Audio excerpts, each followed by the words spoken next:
Fun fact. I like to lose things. Well, maybe not lose things, but I have a tendency to misplace things for a little while. And that is no different than just this past week. So, I believe it was Saturday. I was riding maybe it was Sunday. I was riding the Elizabeth River Trail, which is a trail in my backyard. I really wouldn't call it a trail, by the way. It's a little misleading of a name. But it's this route that follows the Elizabeth River throughout Norfolk. And so I lost the key to my bike lock. And all of Sunday I got home and I'm like, I can't find the key. And I was like, man, where the heck is this key? I looked all through my home, can't find it. I tell my wife, she goes, of course you lost it. That was me, and I shouldn't have said it like that. She goes, of course you lost it. You lose everything. And I was like, man, I do misplace a lot of things. But I was like, I got to go look for this. And so I was going to do this the other day, but I didn't, and I wish I would have. But I was going to go ride this route again, which to get up there is about 7 miles if you go the Elizabeth River Trail ride, or if you do it the way that I did today, because I thought I knew where this bike key was. So I pulled out my phone to check out how long I had been riding, and I looked and I was like, okay, cool, and I know where I did that. And so it's at the very end of the trail, the very beginning of the trail, which was by the Norfolk Naval Base. And so I was like, okay, let me just ride up there. And I was like, it's potentially going to rain, so let me go the Hampton Boulevard route, which is a straight shot instead of kind of a long and winding road. There's your shout out to the Beatles. And so I decided that was what I was going to do. And I am riding to find the bike key that I lost. And I'm like, man, where is this thing? So I get off my bike at the end of the trail, and I'm like, okay, look at it there. And actually on Saturday, I should add, or Sunday, whenever I did this, when I lost it, I did go back and look a little bit for it when I thought I had misplaced it. So I had it in my pocket with my phone, and I figured it just kind of popped out with that. And because I was listening to a podcast or a book, I just didn't recall, or I couldn't hear it. So I'm going up and down, and literally I have probably 30 feet to look for on one part and 30 feet on another part. And, when you're looking for something that's this big, it's really difficult, especially, there's some crap on the ground. The key also looks like crap because it's black, and it's hidden basically. And so I'm like looking for it, and then I'm like, man, I guess, am I going to turn around and look for it again? And I was going to, and then at the very last second, as I was thinking I'm just going to keep going on, I look and I see that it is there. The key has been found. And let me actually add at this point, it's actually a nice cool ride up this 4.5 miles. I go straight up Hampton Boulevard to it. There was no rain, even though I went straight up to this way because I had listened or looked on the map of the weather and it said it might rain. I said, okay, cool. I got to get there quicker so that I can have more time to look. So I find the key, and it's broken in half, but then I put it into the actual lock, and guess what? It still works. So I'm like, yes! Now half of it's missing, but it's just cosmetic. The actual piece of it is missing. Here's where the story gets interesting. So I have to go over some bridge. It's not that difficult, maybe 50 feet in height, and it's right before the Norfolk Yacht Club. And so as I'm pulling out of this neighborhood, excited, and I'm like, yeah, I found it. I can't believe it. My wife's going to be so amazed that I found it. It starts to sprinkle. I'm like, oh, this is going to be interesting. This is going to be fun. And I think most people at this point, when it starts sprinkling, change that action. They pull over and wait for it to end. I get up towards the top of the hill, and it's become a complete storm of rain all the way back, which ends up becoming the entire trip, so 4 more miles, basically back, is I'm riding in the entire rain. And as I'm looking, I'm thinking to myself, man, so many people would pull over and stop and divert instead of just living in the moment and being there. And so I, myself, right, I've worked out 185 something straight days. right? No days off on the workout. That's inspired and to my good friend Tim Ryan, who has run many, many times. Thanks to you guys listening, by the way. Appreciate it. Feel free to ask any questions if you have them. But so I lose my bike key on the road, and about a week later I find it. Super excited. And after that climax, that morning glory has hit, something potentially painful or problematic pops in. It rains. And so when I look back at January 1, which is the only day that I did not work out this year, if it was raining, and I don't know why I didn't work out, it doesn't matter. But if it's raining on January 2nd, I don't start working out. But because for whatever reason, there's this thing saying, oh, I can't do it now. We come up with these excuses. But so many people will quit. And so I just was like, well, I got to get home. So let's do this. So I keep riding through. Yes, my glasses get very, foggy and wet. My hair gets wet. I'm wearing a helmet. My shirt is completely wet. My shorts, my shoes. I'm riding through pedals. I have my phone. It's the only thing of real value. It's not really much value left. I mean, this thing's beat up like crap. And I would love to just get like a waterproof flip phone.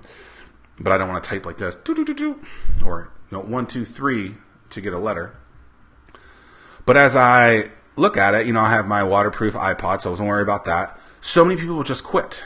And so what's interesting is I learned that here I am in the pouring rain, 9:30 in the morning, day after 4th of July, so it's the 5th of July. I'm a half a year into my journey of working out every day, and it's pouring rain, and so many people would use that as an excuse as to why they could not keep going through. And, when I reflect back, think about it, I would have been the same way. My buddy today, Kenya, called and said, oh, you're still working out? I said, yeah. He goes, man, I really need to get on that too. And so what's interesting is now that I am at 180 something days, somewhere between 183 and 186, I can't remember the exact date, it doesn't matter at this point. I just realized that because I started, it's really hard for me to quit. Texted Tim last night, hey, when do you see yourself quitting? He goes, I don't. Something crazy would have to happen. And I kind of am the same way, right? If you can work out or do, and for me, it's just working out every day, right? I don't actually work every day, right? I don't think people should work every day. But from a working out perspective, I was like, I'm gonna keep doing this. And so what I learned in that is so many people will find an excuse and quit because something isn't a straight line, right? I went through tons of puddles, almost slipped a couple of times, right? But ultimately, I felt 98% safe. I never was like, oh my God, I'm threatened for my life. I never thought about that. I did think I might get electrocuted. Got it out there. Thanks, Zach. Oh, by the way, when you guys are wondering like these things about being perfection, and I can't even say electrocuted, perfection doesn't matter. Just get the core out there. And so I'm on this bike, literally doing the same thing I've been doing for I probably ran my bike 100 times this year, right? The other 80 days were different types of workouts. And for so many, rain would have caused them to take a day off, an excuse, whatever. And so what's interesting is think about the things in your lives that you use excuses for.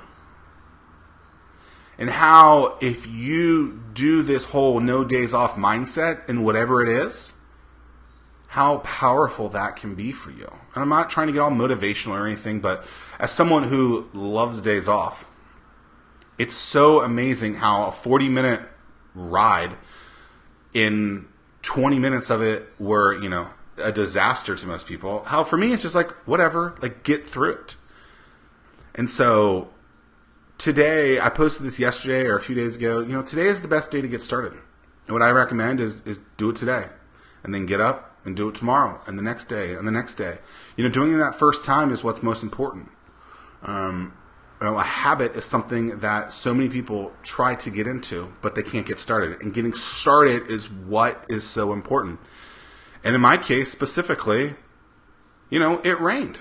so many people use that as an excuse. Oh, it's raining. But that rain is not going to stop me. Now, there are times when certain things could actually stop you, right? And you have to be careful about certain things, right?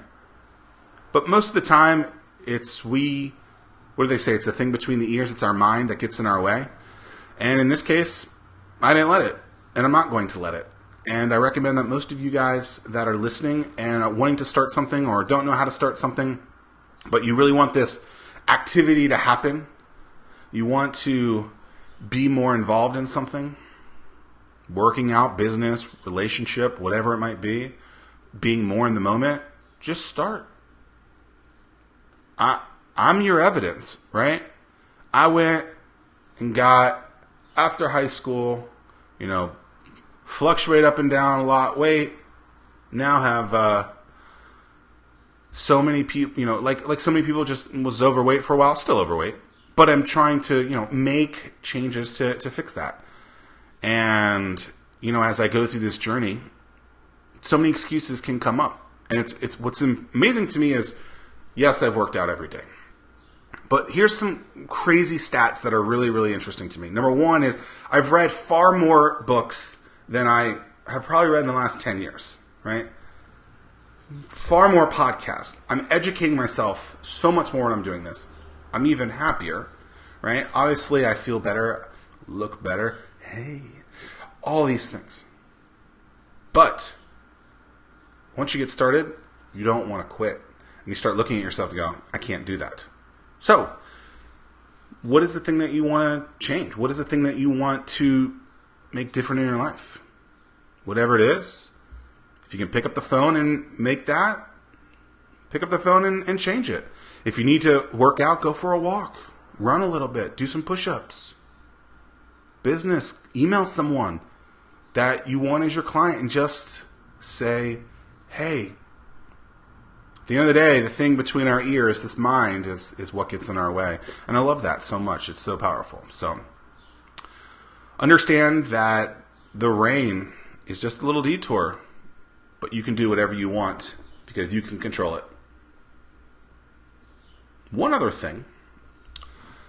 I'm in this conundrum. Has nothing to do with what I was just saying. So I have 2 shows under Zack Miller Says. We have the solo episodes, which is what you're listening to now, which I've basically been calling Zack Miller Live because I'm recording them live. Some people are listening live, some people are listening later. Then I have the long-form interviews, which forever I've just called the 1004 Show. So I put them under the Zack Miller Says brand, which, by the way, I'm going to be launching the website zackmillersays.com very soon, so be on the lookout for that.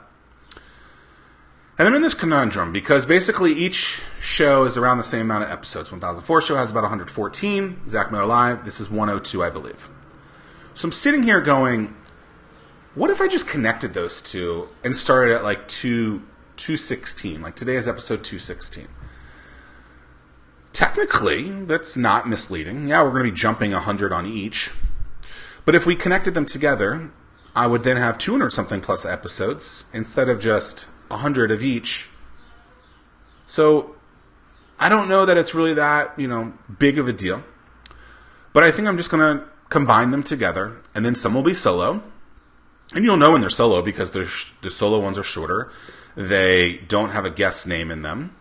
And then the other ones, which will be a name and a company name or whatever they do. And so I'm in this conundrum because I don't want to mislead or confuse my viewership. So if you're listening, do you have an issue with it? I mean, I think I'm just going to do it. I think I was asking a few people recently, what should I do? Should I just keep doing it solely? Whatever. I think I'm just going to do it because I think at the end of the day, it's really not that big of a deal. I'm probably making it a bigger deal than it needs to be. And so I might even just start with this and make this episode 216 of Zack Miller Says. And just overall call it that. Because when you're listening to it, the majority of the time, that's where you're listening to it. So I think I've just answered it for myself. If you hate the idea, let me know in the comments. Hit me up in email. Hit me up in the DMs. Whatever it might be. Tweet me at ZackMiller84. Whatever it is. But I don't think I should lose a lot of what do they call those things? Don't stress about this a lot. I think I'm just going to do it because I can. You know what? We're going to start today. So this is episode 216 of Zack Miller Says, I believe. Could be somewhere around there. And I think we're just going to do it. All right. Thank you all so much for always listening. If you're really against this idea of joining it, just let me know and I'll consider it. But I think I'm going to make the big old change. Appreciate you guys always being here and listening to me in your earbuds. Feel free to subscribe wherever you're listening. And if you thought that what this message today was powerful, good, bad, whatever, the most important thing to me is that it was helpful. And if it was, would love a share wherever you listen. And so that your networks, friends, families can also get this enlightening message. Until tomorrow, peace out from your boy, Zack Miller. Thanks a bunch.